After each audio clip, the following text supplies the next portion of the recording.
Have you ever noticed how quiet can feel louder than chaos? It's in those still moments, when the noise dies down, the screen goes black, and you're finally alone, that something strange happens. You start to feel unsettled. Not because there's danger, not because you're bored, but because deep down you're sitting with someone you've spent your whole life avoiding, yourself. We live in a world that glorifies constant connection, endless scrolling, and the illusion of being busy. But behind the posts, the meetings, and the playlists on repeat, there's a quiet truth. Many of us have never truly met the person within. Here's the twist, and being alone isn't the problem. The problem is that when we finally are, we don't recognize the soul we've neglected. We fear solitude not because it's empty, but because it's honest. And that's what today's reflection is about. Not isolation, but introduction. A meeting long overdue. If that hits somewhere deep, if you've felt the ache of being surrounded and still lonely, or if silence sometimes feels heavier than noise, you're not alone. We're exploring this together, one thought at a time. If this small piece of our work speaks to you, consider liking, subscribing, or sharing it. It helps us keep this space alive, a place where thoughts are honest, words are warm, and you're always welcome to show up exactly as you are. Let's begin. Stop speaking so harshly about yourself. You wouldn't speak to a stranger the way you speak to yourself when you're alone, would you? Those quiet inner jabs. I'm not good enough. I always mess things up. Who do I think I am? They slip in like whispers, but hit like punches. And yet we've grown so used to this inner commentary that we barely notice how cruel it is. This is where the fear of solitude begins. Not with the silence around you, but with the storm inside you.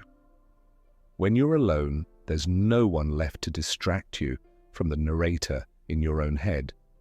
And if that voice has been trained to criticize, to judge, to shame, being alone starts to feel like punishment.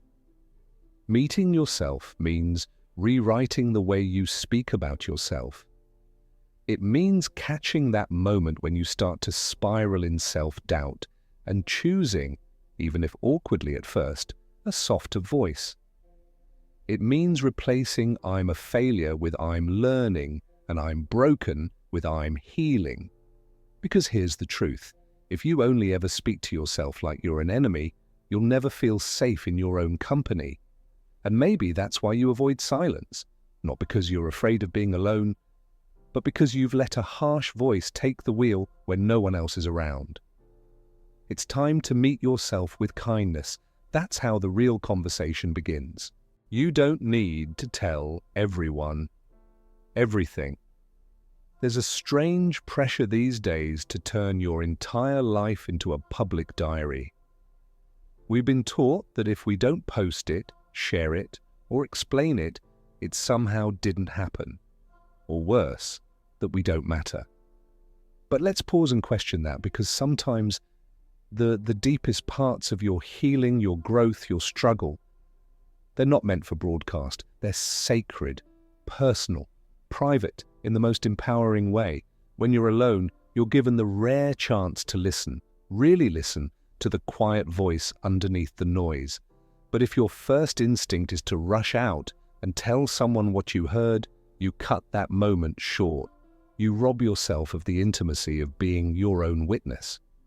The Stoics deeply valued self-control, not just in action, but in expression. Marcus Aurelius wrote, "The soul becomes dyed with the color of its thoughts, and what you keep to yourself you let steep.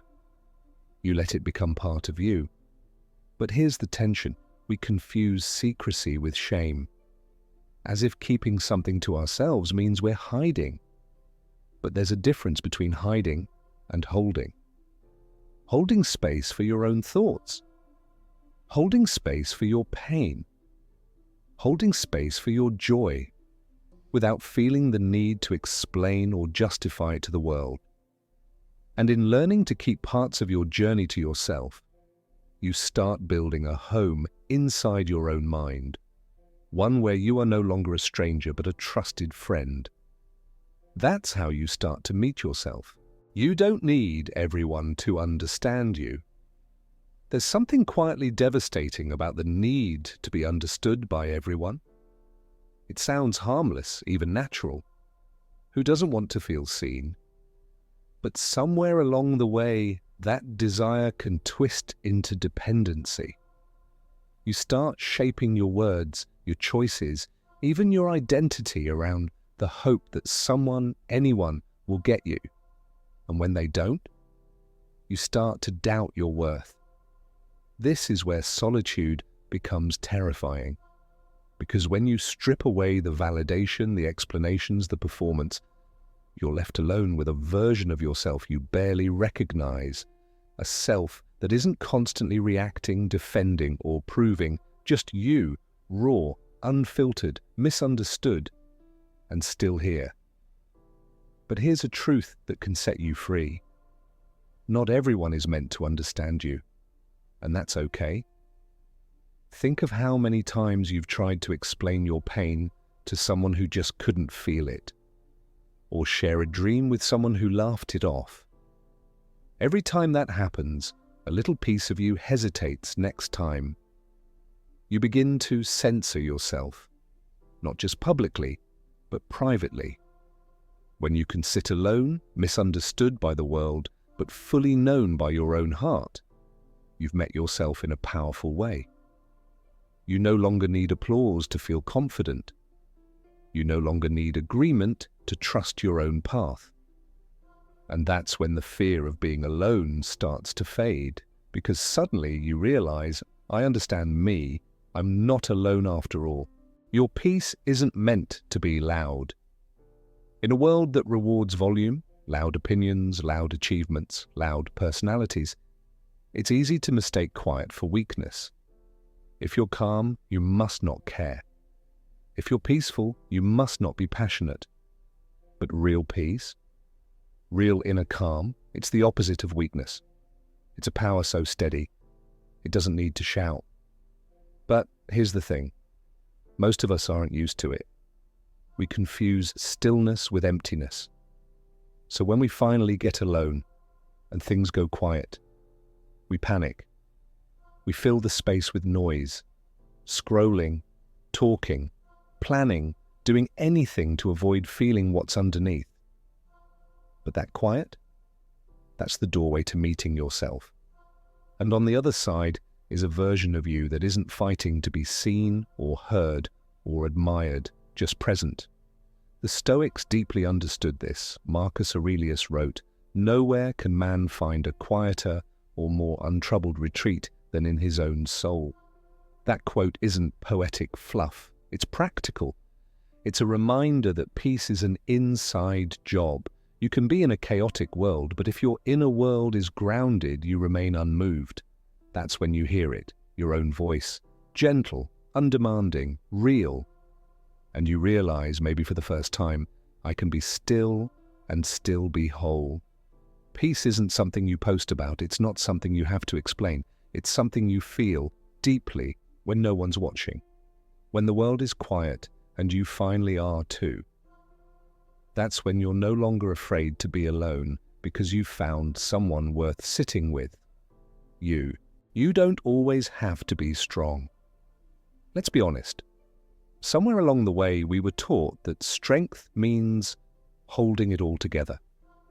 That crying in the shower, breaking down in your car, or admitting I'm not okay, is weakness. So we build walls.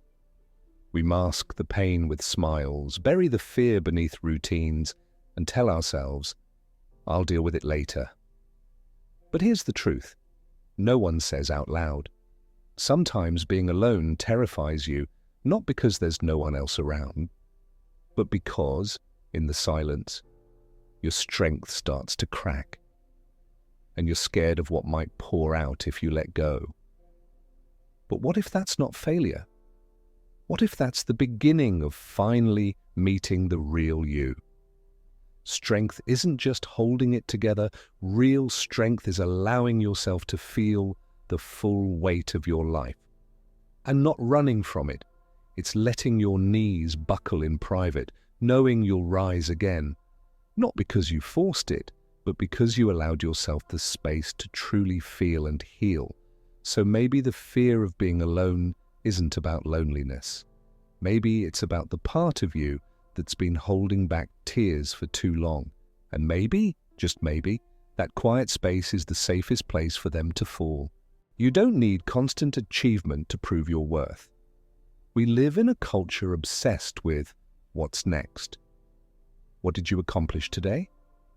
What are you building? Who are you becoming? And if you're not constantly producing, progressing, or proving something, it feels like you're falling behind, or worse, like you don't matter. That mindset is exhausting. And it's one of the biggest reasons people can't sit still, can't slow down, can't be alone. Because when the doing stops, the questioning starts. Who am I without the next goal, without the next win, without the praise? But here's the radical truth. Your worth has nothing to do with your productivity, nothing. You were worthy on the days you created something beautiful. But you were just as worthy on the days you stayed in bed. You mattered when you achieved, and you mattered when you rested. But it's hard to believe that, especially when you've built your identity around being useful. The Stoics knew better. They believed in action, yes, but not as a way to chase validation. Marcus Aurelius reminded himself, if you seek tranquility, do less. That's when the fear of stillness begins to fade, because suddenly being alone isn't a threat to your identity. It's a reunion, a homecoming. And in that quiet room, without trophies or tasks, you discover, I don't need to earn my existence. I just need to be present for it. You are allowed to outgrow people. There's a quiet kind of grief that comes with growth. The kind that doesn't come from a dramatic breakup or a huge fight, but from something subtler. The slow drift. The realization that the people you once felt so connected to now feel distant. Not because you've stopped caring, but because you've started changing. And here's the part that no one prepares you for. When you start to meet yourself, the real, honest, evolving you, not everyone will come with you. Some will want the old version of you back. The one who laughed at things you don't find funny anymore. The one who said yes when you really meant no. The one who didn't question so much.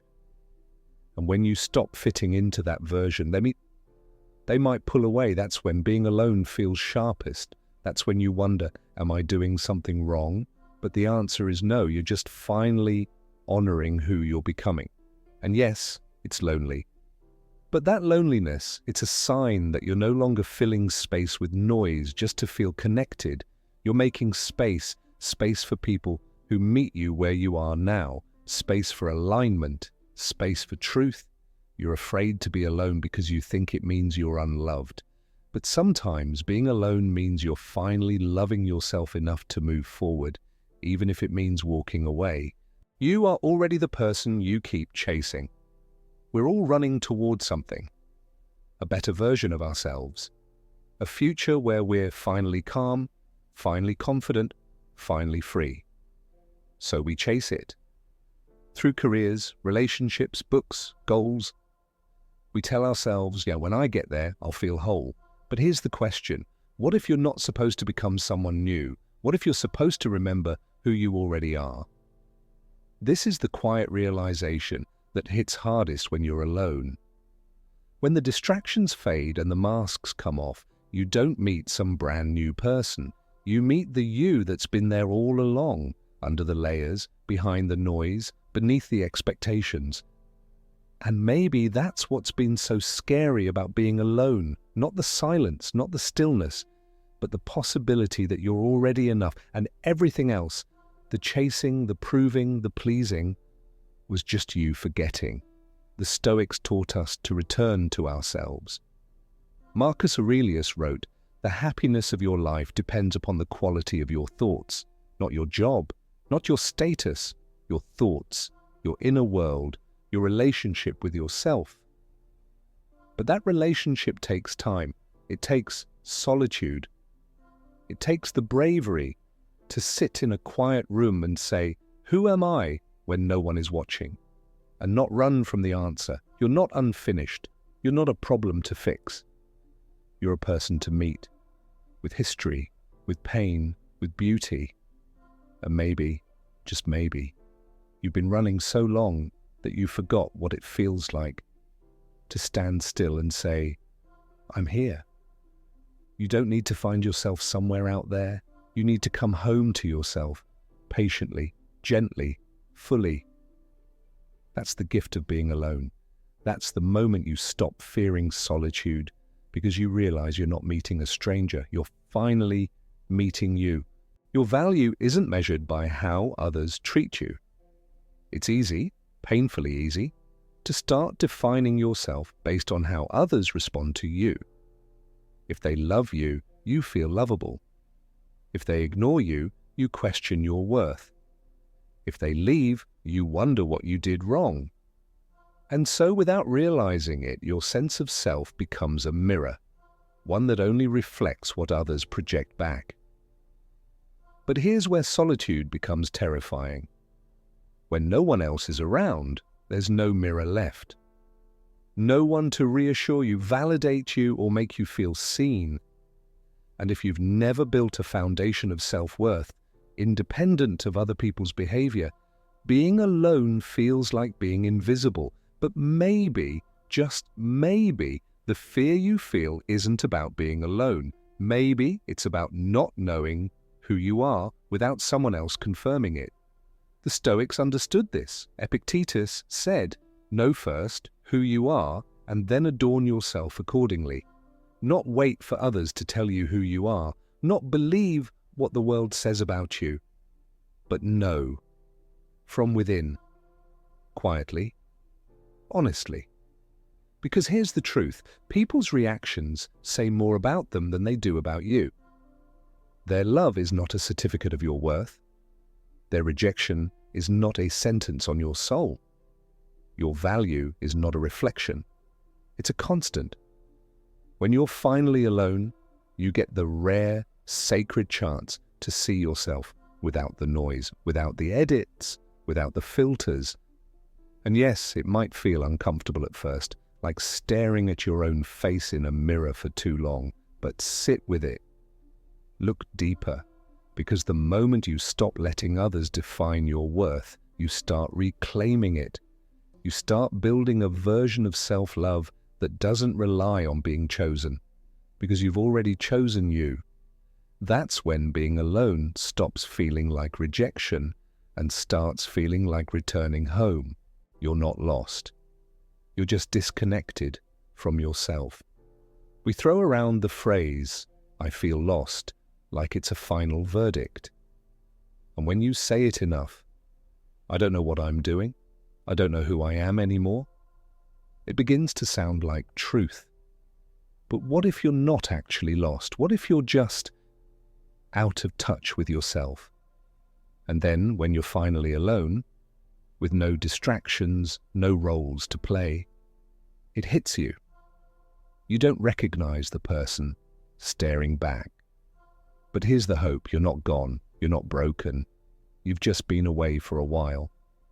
And solitude, the very thing you fear, is your invitation to reconnect. The Stoics talked often about returning to oneself. Marcus Aurelius wrote, "People look for retreats for themselves in the country, by the coast, or in the hills, but nowhere can you retreat more peacefully than into your own soul." It's not poetic, it's instruction. You don't find yourself out there, you find yourself in here. Being alone is where the reconnection begins. It's where you start listening again. Not to the voices of others, but to your own. It's where you remember what brings you peace, what makes your heart beat faster, what you've been missing while trying to keep it all together. And when you do, you won't be meeting a stranger, you'll be reuniting with someone powerful, tender, and real, yourself. You don't have to rush the healing. There's a quiet panic that shows up when healing doesn't move fast enough. You tell yourself to get over it, to move on, to stop feeling like this already. You try to speed through the ache, as if healing is just another task on your to-do list, something to check off so you can feel whole again. But here's the truth. Healing doesn't obey deadlines. It doesn't move just because you want it to. And sometimes the scariest part about being alone is that you're stuck in the waiting room of your own heart. No distractions, no fast-forward button, just you, and the parts of yourself still aching. We rush healing because we're afraid of what it will ask of us. Patience, stillness, compassion. But those are the very qualities that help you meet yourself. The Stoics weren't afraid of pain. They believed pain was a teacher, not an enemy. Seneca once said, "No man is more unhappy than he who never faces adversity, for he is not permitted to prove himself." What if your slow healing isn't failure, but evidence that you're showing up, honestly, for the hardest work of all? When you stop rushing, you start listening. You start noticing that healing is happening, not in big moments, but in tiny ones. In the way you breathe a little deeper. You're not broken because you're still hurting. You're human. And maybe you're afraid to be alone because that's where your pain gets loudest. But it's also where your healing finds room to breathe. So stay. Don't rush away. The version of you that's waiting on the other side of this season isn't in a hurry. They're just hoping you'll stop and meet them. You're not behind. You're becoming. Look around long enough and it'll start to feel like everyone else has it figured out. They're moving forward, making progress, hitting milestones. And you? You're just here, waiting, wandering if you missed the train somehow. It's in those quiet, alone moments when the fear creeps in. I'm behind. Everyone's ahead of me. But behind what? According to whose timeline? We talk about life like it's a race, but no one actually knows where the finish line is. So we panic, we compare. We measure our lives in terms of should have and by now. And that's exactly when solitude becomes unbearable, not because it's empty, but because it forces you to sit with the pressure you've been carrying. But the Stoics saw time differently. They believed each person's path was their own. Marcus Aurelius wrote, "Don't waste the rest of your life worrying about others, for you cannot live another's life." Your journey isn't meant to look like anyone else's. It's not supposed to follow a formula. It's supposed to unfold. Being alone strips away the noise and competition. It invites you to ask the deeper questions. Am I moving in a direction that feels right for me? Am I growing in ways that matter to me? That's where real progress begins. Not with catching up, but with tuning in. You're not behind, you're becoming, slowly, honestly, fully. So if you find yourself in a season of stillness, don't rush to escape it. Don't panic when others seem further ahead. Your becoming may look like rest. It may look like healing. It may look like starting over. But none of it is wasted. You're not afraid of being alone because you're falling behind. You're afraid because it forces you to face the truth. Your path is yours alone. And when you stop comparing it, you finally start walking it. Loneliness and aloneness are not the same. Let's get this clear. Being alone and feeling lonely are not the same thing. We often confuse them, and that's what keeps us afraid. We think that if we're by ourselves, we're missing something, that we're unloved, unwanted, or forgotten. But there's a kind of aloneness that isn't about lack at all. It's about presence. It's not empty, it's full of thought, of peace, of you. The real fear isn't solitude, it's disconnection from ourselves. Loneliness is what we feel when there's a gap between who we are and who we're pretending to be. When we've filled our days with people and noise but lost touch with our own soul. That's why even in a room full of people, you can feel desperately alone. Because presence without connection isn't fulfilling, it's exhausting. The Stoics spoke often about the strength of being self-contained. Epictetus wrote, "Freedom is the only worthy goal in life. It is won by disregarding things that lie beyond our control." And what's more out of our control than other people's availability, attention, or approval? Being alone gives you the sacred opportunity to rebuild that inner connection, to realize that you are not a half waiting for a whole. You are not empty because you're solo. You're simply in the process of reconnecting with yourself. The moment you stop equating aloneness with lack, you reclaim your power. You stop waiting to feel complete because you realize you already are. And maybe that's the entire point. You were never supposed to fill the silence with people. You were supposed to let the silence introduce you to you. Your mind needs space to think its own thought. In a world this loud, we rarely think our own thoughts anymore. We're constantly absorbing opinions, arguments, aesthetics, values, and without noticing, we start running our lives on mental autopilot, echoing everything we've consumed. We lose track of what we believe, what we want, what we feel. So when the noise fades, when we're finally alone, we're left face to face with a strange silence that feels like emptiness. But it's not empty, it's uncluttered. And that silence, it's the starting point of self-discovery. It's terrifying at first, because when you've been thinking with the volume turned up for years, true solitude feels like withdrawal. You instinctively reach for your phone, music, or conversation, anything to keep the inner static going.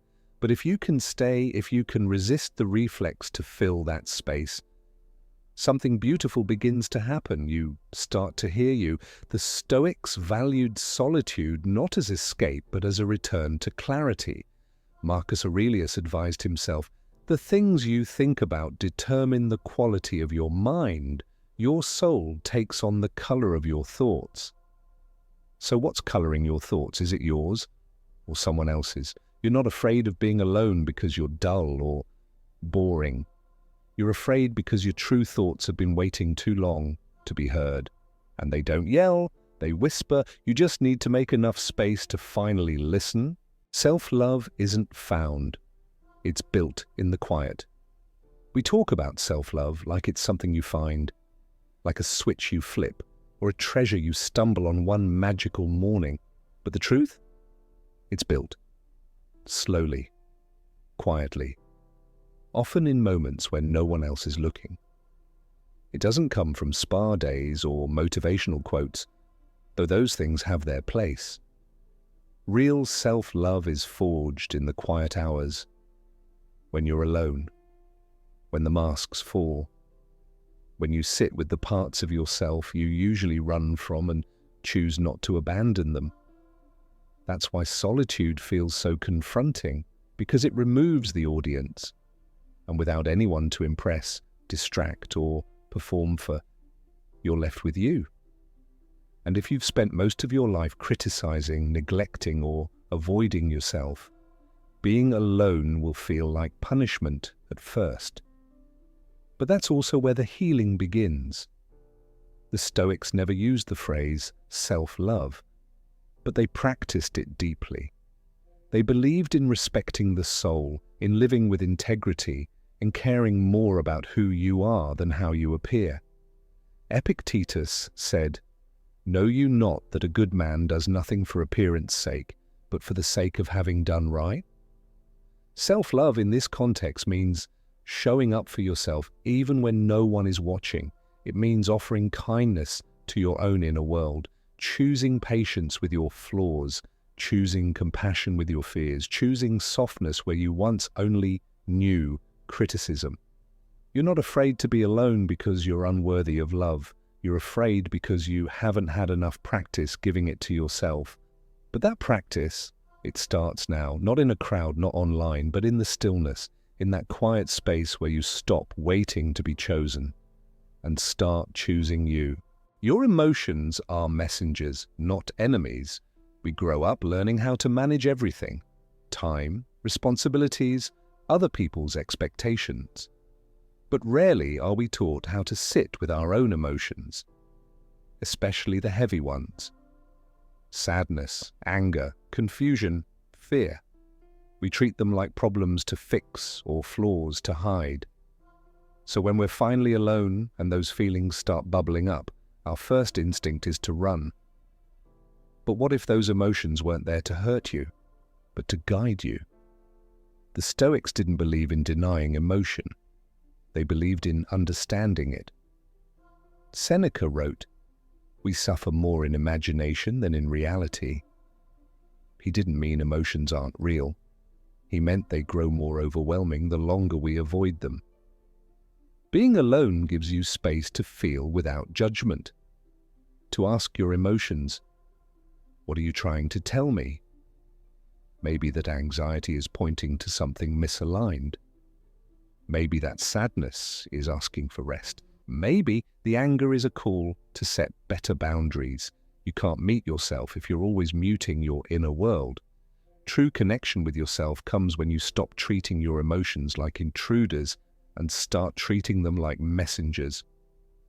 Solitude isn't your enemy. It's the setting for your emotional truth to rise. And while it may feel scary, it's actually where you begin to build real emotional strength. Not by fixing everything, but by finally acknowledging what's been there all along. You're not afraid of being alone because you're weak. You're afraid because you know the feelings waiting for you, they are real. But they aren't here to destroy you, they're here to reintroduce you to yourself. Silence isn't empty, it's where you hear your soul. Most people fear silence because they think it means something's missing, that if the room isn't filled with music, chatter, or content, then something's wrong. So we stay busy. We keep the background noise on, we talk just to fill the space, because silence, especially when we're alone, feels unsettling. But what if the silence isn't empty? What if it's the place where your soul finally gets to speak? There's a reason moments of deep insight, clarity, or creative inspiration often happen when we're alone, in the shower, on a walk, in the middle of the night. It's because silence clears space. And in that space, truth rushes in. You can't truly meet yourself if you're always drowning in distraction. There's a quieter, wiser part of you that doesn't shout. It whispers, and you can only hear it when you get still enough to listen. The Stoics practiced silence not as avoidance, but as attention. Marcus Aurelius often reminded himself to retreat into his own soul. He wrote, "Look within. Within is the fountain of good, and it will ever bubble up if you will ever dig." That kind of digging happens in silence. It's not always comfortable, but it's deeply revealing. So no, you're not afraid of silence because you're boring or broken. You're afraid because you sense that in the stillness, the truth will rise, and you'll have no choice but to face it. But here's the thing, that truth, it's not here to shame you. It's here to free you, to guide you home, to reconnect you to the self you've always been, but haven't heard in a long, long time. And now, you've made it. You didn't just read a list. You walked through a quiet hallway of self-reflection. You didn't just learn 17 lessons. You listened to your soul knock softly on the door, asking, "Can I come in now?" Here's the strange part. None of these lessons were really new to you, were they? Somewhere deep down, you already knew most of this. You've felt it in the middle of the night, on long walks, in those random moments where the world goes still and your heart whispers what your mind's been trying to ignore. But we forget. And sometimes we need a gentle nudge back to ourselves. So if you're sitting there with your heart a little cracked open, if something in you just shifted, even slightly, that's not coincidence. That's you, meeting you, finally. And now I want to hear from you, really. Don't overthink it. Don't try to sound profound, just tell me. Which lesson whispered to you the loudest? Which one made you pause, feel something, maybe even look away from the screen for a second? Drop it in the comments. Not because engagement matters, even though, yeah, it kind of does, but because someone else out there might need the very thing you're about to say. And maybe, just maybe, your voice gives someone else the courage to sit with themselves a little longer today. If this space felt like a breath of fresh air, like a quiet room you didn't know you needed, go ahead and tap the like button. It's small, but it lets me know this kind of work is worth continuing. And if you want more, not noise, not fluff, but real grounding reflections like this, you already know what to do. Subscribe. Join us, not as an audience, but as part of this quiet little corner of the internet where honesty still matters. And hey, if you're still reading this far down, you've already met yourself more than you realize. Welcome home.